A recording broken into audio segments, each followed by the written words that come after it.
नमस्कार विद्यार्थी मित्रांनो. डायमेन्शन्स आता या टॉपिकबद्दल बऱ्यापैकी तुम्हा सगळ्यांना लक्षात आलं असावं. एखाद्या फिजिकल क्वांटिटीचे डायमेन्शन्स कसे काढायचे, त्याचा फॉर्म्युला लक्षात ठेवल्यानंतर कशा प्रकारे डायमेन्शन्स काढायचे, युनिट्सवरून देखील डायमेन्शन्स काढता येतात. प्रत्येक फिजिकल क्वांटिटीचे युनिट्स जर तुम्हाला माहिती असतील तर त्याच्यावरून देखील आपण डायमेन्शन्स काढू शकतो, तेही तुम्हाला मी सांगितलं. आता आपण त्याच्या पुढे जाऊयात. या डायमेन्शन्सचे उपयोग काय आहेत, युजेस काय आहेत, त्याचे ॲप्लिकेशन्स काय आहेत, हे आज आपण बघणार आहोत. तर या ठिकाणी प्रश्न आहे, state the uses of dimensional analysis. म्हणजे या डायमेन्शनच्या विश्लेषणाचा कसा उपयोग आपण करू शकतो.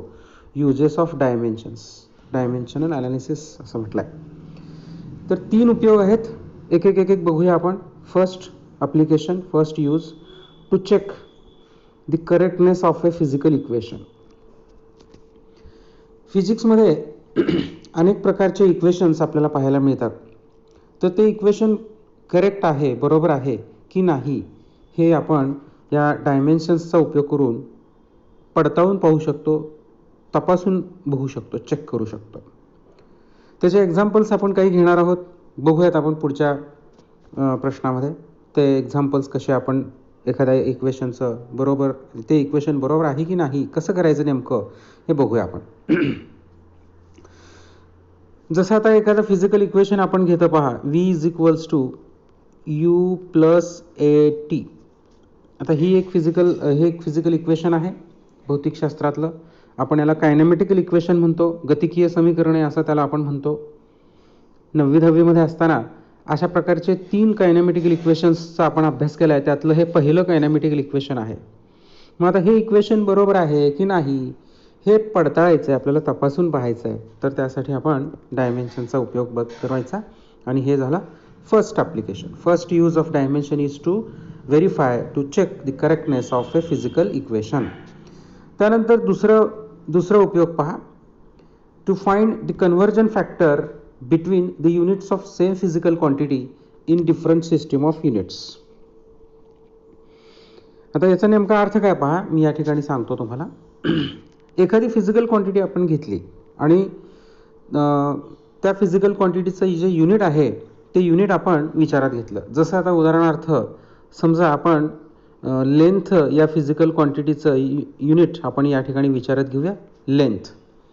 लेंथ या फिजिकल क्वांटिटीचं युनिट काय आहे आपल्याला माहिती आहे. लेंथचं युनिट आहे मीटर SI सिस्टीममध्ये, आणि सेंटीमीटर हे CGS सिस्टीममध्ये आहे.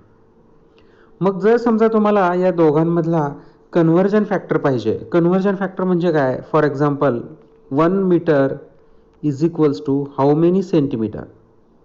1 मीटर म्हणजे किती सेंटीमीटर हे आपल्याला माहीत नाही आहे आणि ते आपल्याला शोधायचं आहे. तर ते शोधण्यासाठी आपण डायमेन्शन्सचा उपयोग करू शकतो. आता 1 मीटर म्हणजे किती सेंटीमीटर हे आपल्याला माहिती आहे, म्हणजे आपल्याला त्याचं उत्तर माहिती आहे. 100 सेंटीमीटर, 100 म्हणजे 10⁻²² सेंटीमीटर म्हणजे 100 सेंटीमीटर. म्हणजे इथं कन्व्हर्जन फॅक्टर जो आहे तो किती आहे बरं, हा आहे कन्व्हर्जन फॅक्टर 10⁻². हा कन्व्हर्जन फॅक्टर आपण डायमेन्शनचा उपयोग करून काढू शकतो. अशा प्रकारे अनेक वेगवेगळ्या फिजिकल क्वांटिटीजचे जे युनिट्स आहेत वेगवेगळ्या सिस्टीम्समधले, त्यांच्यातला कन्व्हर्जन फॅक्टर काढण्यासाठी हा असा डायमेन्शनचा उपयोग आहे. दुसरा, सेकंड यूज. आता तिसरा उपयोग काय आहे पहा, to find the relationship between different physical quantities. मग वेगवेगळ्या फिजिकल क्वांटिटीमधलं रिलेशन, त्यांचं नातं आपल्याला शोधून काढता येतं डायमेन्शनचा उपयोग करून. जसं आता एक एक्झाम्पल तुम्हाला मी सांगतो. समजा आपल्याला माहिती आहे एखाद्या कायनेटिक एनर्जी ही फिजिकल क्वांटिटी माहिती आहे आपल्याला, पण आपल्याला ती कायनेटिक एनर्जी कशावर अवलंबून आहे हे माहिती आहे. मासवर अवलंबून आहे आणि व्हेलॉसिटीवर अवलंबून आहे. Kinetic energy depends upon mass and velocity. पण त्यांच्यातलं नेमकं रिलेशन त्या तिघांमधलं हे माहीत नाही आहे आपल्याला, आणि ते रिलेशन आपण डायमेन्शननी काढू शकतो. जसं आता एक्झाम्पल पहा, आपल्याला कायनेटिक एनर्जी, मास आणि व्हेलॉसिटीमधलं रिलेशन माहिती आहे. Kinetic energy = 1/2 mv². तर हे रिलेशन आहे, हे आपण शोधून काढू शकतो डायमेन्शननी. आपल्याला माहीत नाही असं समजायचं, हे रिलेशन माहीत नाही असं समजूया आपण. आणि ते नेमकं रिलेशन म्हणजे 1/2 mv² हे रिलेशन आपण डायमेन्शननी काढू शकतो. अशा प्रकारे अनेक वेगवेगळ्या फिजिकल क्वांटिटीमधले रिलेशन्स असलेले असे क्वांटिटीजमधले रिलेशन्स आपण या डायमेन्शनचा उपयोग करून काढू शकतो. अशा प्रकारे 3 उपयोग आहेत. पहा कुठले कुठले 3 उपयोग आहेत परत एकदा. Number 1, to verify, to check the correctness of a physical equation, to obtain or to find the conversion factor between the units of same physical quantity in different system of units, and third one to find the relationship between different physical quantities. यातला आता एक एक आपण बघूया. आता पहिला उपयोग जो आहे to verify, to check the correctness of a physical equation, याचा आता उपयोग आपण बघूया. त्यासाठी एक प्रिन्सिपल आहे की जे प्रिन्सिपल त्याला नाव दिलेलं आहे principle of homogeneity of dimensions. Principle of homogeneity of dimensions असं त्याला आपण म्हटलेलं आहे. आता होमोजिनिटी प्रिन्सिपल म्हणजे काय? प्रिन्सिपलला आपण मराठीमध्ये काय म्हणतो? आपण प्रिन्सिपलला तत्व असं आपण म्हणतो. आता कसलं हे तत्व आहे? कशा प्रकारचं तत्व आहे की ज्यामध्ये आपण होमोजिनिटी म्हणजे समानता. ॲक्च्युली होमोजिनिटी म्हणजे काय? समानता. कशा प्रकारची समानता? की एखादं समीकरण आपण घेतलं, एखादं फिजिकल इक्वेशन आपण घेतलं, तर त्यामधल्या ज्या टर्म्स आहेत डाव्या बाजूला आणि उजव्या बाजूला, जेवढ्या टर्म्स टोटल आहेत त्या सगळ्या टर्म्सचे डायमेन्शन जर सेम असतील तर त्या गुणधर्माला आपण म्हणायचं प्रिन्सिपल ऑफ होमोजिनिटी. जसं आता एक एक्झाम्पल मी या ठिकाणी तुम्हाला सांगतो की जे तुम्हाला लगेच लक्षात येईल. समजा आता first kinematical equation V is equals to U plus AT हे आहे पहिलं कायनेमॅटिकल इक्वेशन, पहिलं गतिकीय समीकरण. मग या समीकरणामध्ये in this equation in how many terms are there? इथे मध्ये किती टर्म्स आहेत पहा या इक्वेशन्समध्ये. This is first term, this is second term and this is third term. U, V आणि AT असे 3 टर्म्स आहेत. मग आपण काय करायचं? प्रत्येकाचे डायमेन्शन्स काढायचे, फर्स्ट टर्मचे, सेकंड टर्मचे आणि थर्ड टर्मचे. जर या प्रत्येक टर्म्सचे डायमेन्शन्स जर सारखे असतील, सेम असतील, तर अशा प्रकारचा जो गुणधर्म त्या ठिकाणी आपल्याला दिसतो, अशी प्रॉपर्टी जी दिसते, त्या प्रॉपर्टीला आपण काय म्हणायचं? Principle of homogeneity. काय लिहिलं पहा इथं? The dimensions of each term on two sides of a physical equation must be same. This property is called as the principle of homogeneity of dimensions. तर याचा या ठिकाणी आपण उपयोग करणार आहोत. पहिला उपयोग जो आहे आपला, फर्स्ट यूज जो आहे to check the correctness of a physical equation, याच्यासाठी आपण या प्रिन्सिपलचा इथं आपण उपयोग करूया आणि एक एक्झाम्पल आपण या ठिकाणी घेऊया. ओके, तर आता पहिलं एक्झाम्पल मी घेतो, सोपं तेच एक्झाम्पल घेतो. कोणतं? पहिलं kinematical equation, first kinematical equation. V is equals to U plus AT. This is the first kinematical equation. तर या इक्वेशनचं सत्यता, या इक्वेशनची सत्यता, या समीकरणाची सत्यता पडताळून पाहण्यासाठी, to check the correctness of this given equation, let us use the principle of homogeneity. If this physical equation obeys the principle of homogeneity of dimensions, then this given equation is dimensionally correct.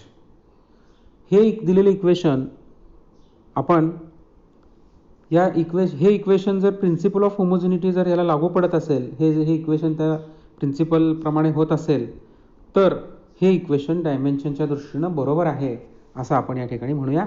मग आता याच्यामध्ये मगाशी मी म्हटल्याप्रमाणे किती terms आहेत? 3. This is first term, this is second term and this one is third term. So let us verify the truthness, the correctness of this equation. एक एक टर्म्सचे डायमेन्शन्स काढूया. Let us see first term, पहिली term कुठली आहे? V. आता V म्हणजे velocity. व्हेलॉसिटीचं dimensions आपण कसं काढतो? Distance upon time. आणि डिस्टन्स अपॉन टाईम, डिस्टन्सला काय म्हणतो आपण? L. डिस्टन्स म्हणजे लेंथ मोजतो आपण. त्याचा पॉवर L1 अपॉन टाईम, म्हणजे टाईमचा पॉवर किती येणार, डिवायडेड बाय टाईम आहे, टाईम वर गेल्यावर -1 होणार. आणि मास यमचं डायमेन्शन्स यमचं पॉवर काय येणार 0. So dimensions of velocity are L1 m0 t-1. ही झाली पहिल्या टर्मची डायमेन्शन्स. आता दुसरीची टर्म आहे u, त्याचे डायमेन्शन्स काढूया आपण. u dimensions of u. आता u म्हणजे काय, इनिशियल वेलॉसिटी, आणि v म्हणजे काय, final velocity. u for initial velocity and v for final velocity, म्हणजे अंतिम वेग आणि प्रारंभिक वेग. v म्हणजे अंतिम वेग, u म्हणजे प्रारंभिक वेग, सुरुवातीचा वेग. पण वेगच आहे, सुरुवातीचा असला काय आणि शेवटचा असला काय, शेवटी तो वेगच आहे. Whether it is initial velocity or final velocity, it is a velocity. So dimensions of velocity are same, म्हणजे u चे डायमेन्शन पण तेच येणार, L1 m0 आणि t-1. तर राहिली तिसरी term at. So let us see the dimensions of the third term at. A for acceleration and t for time. A म्हणजे काय, acceleration, आणि t म्हणजे time. मग आता a या टर्मचे डायमेन्शन सेपरेट काढूया आणि t या टर्मचे डायमेन्शन सेपरेट काढूया आणि दोघांचे मिळून टोटल आपण करूया. a acceleration डायमेन्शन्स कसे काढतो आपण, change in velocity upon time, change in velocity upon time. आणि व्हेलॉसिटी कशी काढतो आपण, व्हेलॉसिटी डिस्प्लेसमेंट अपॉन टाइम, आणि हे टाइम म्हणजे टाइम 2 वेळा, म्हणजे डिस्प्लेसमेंट अपॉन टाइम स्क्वेअर असे डायमेन्शन्स येतात, असे त्याचा फॉर्म्युला येतो.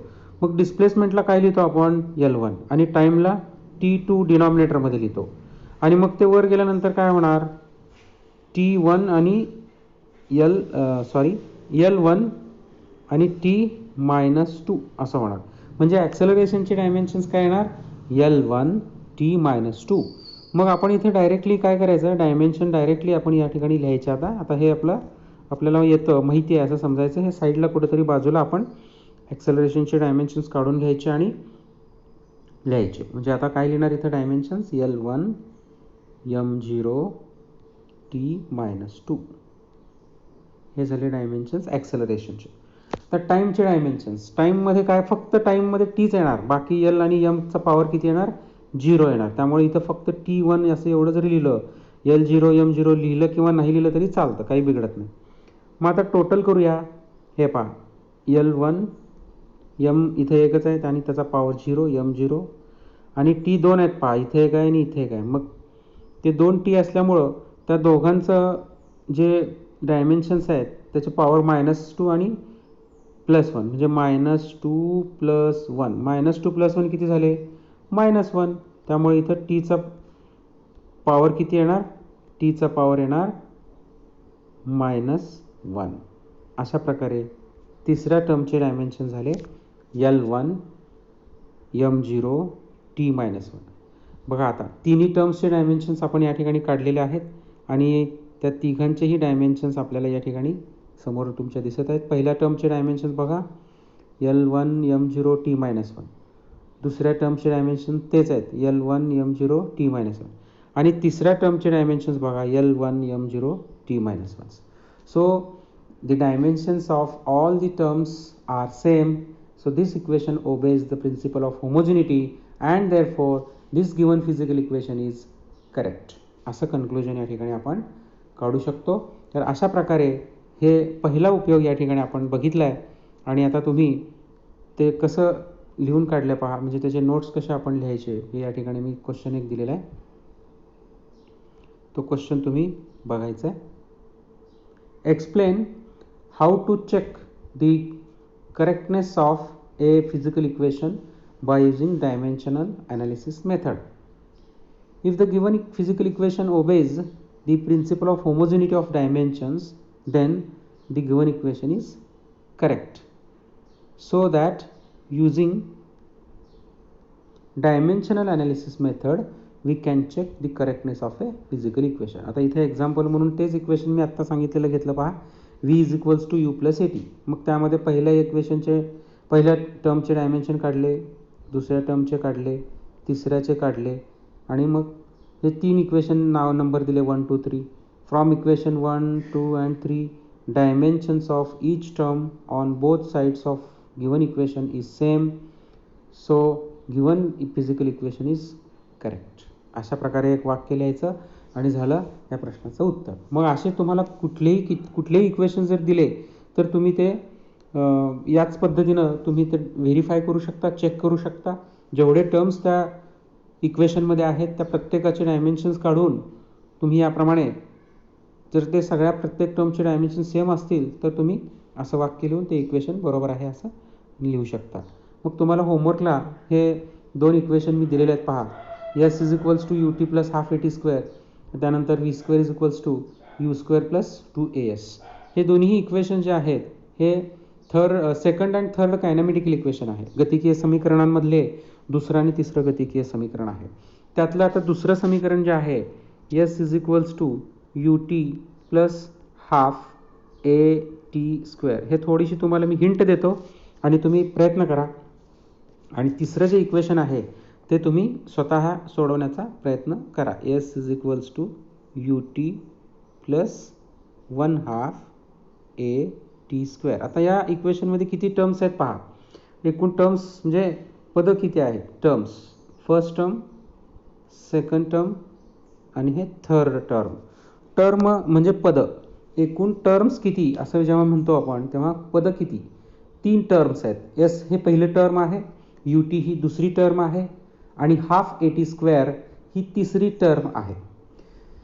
आता याच्यामध्ये एस म्हणजे डिस्प्लेसमेंट. मग डिस्प्लेसमेंटचे डायमेन्शन्स तुम्ही काढू शकता. कसे काढायचे तुम्ही बघा, जरा प्रयत्न करा. त्यानंतर यू टी म्हणजे you for initial velocity, T for time. जसं मगाशी आपण ए टी ह्या टर्म्सचे डायमेन्शन काढले तसं यूचे काढा, टीचे काढा आणि टोटल करून यू टीचे डायमेन्शन्स काय येतील ते लिहून ठेवा. त्यानंतर आता तिसऱ्या टर्ममध्ये 1/2 ए टी स्क्वेअर असं आहे. 1/2 हा एक नंबर आहे. मग नंबर असेल तर त्याला डायमेन्शन्स नसतात. मग काय करायचं, 1/2 सोडून द्यायचं, त्याचा डायमेन्शनमध्ये काही संबंध नाही. ए टी स्क्वेअर ही जी फिजिकल क्वांटिटी आहे त्याचे डायमेन्शन काढायचे. मग एचे सेपरेट काढायचे आणि टी स्क्वेअरचे सेपरेट काढायचे. अशा प्रकारे दोघांचे डायमेन्शन काढून टोटल करायचं ए टी स्क्वेअरचं आणि मग ते डायमेन्शन तिसऱ्या टर्मचे झाले. मग तिन्ही टर्मचे डायमेन्शन जर सेम असतील तर त्या ठिकाणी आत्ता सांगितल्याप्रमाणे the dimensions of all the terms are same, so the given equation is correct. असं एक वाक्य लिहायचं आणि अशा प्रकारे हे आपण व्हेरीफाय करायचं. तर मग हे 2 क्वेश्चन्स तुम्हाला मी होमवर्कला दिलेले आहेत. हे एक आणि हे एक. तर ते तुम्ही सोडवा, प्रयत्न करा, नक्की तुम्हाला येईल. काय अडचण असेल तर तुम्ही मला विचारू शकता आणि उद्या आपण पुढच्या वेळेस आपण ह्याच्या पुढचा दुसरा उपयोग जो आहे तो आपण बघूया. Okay, thank you.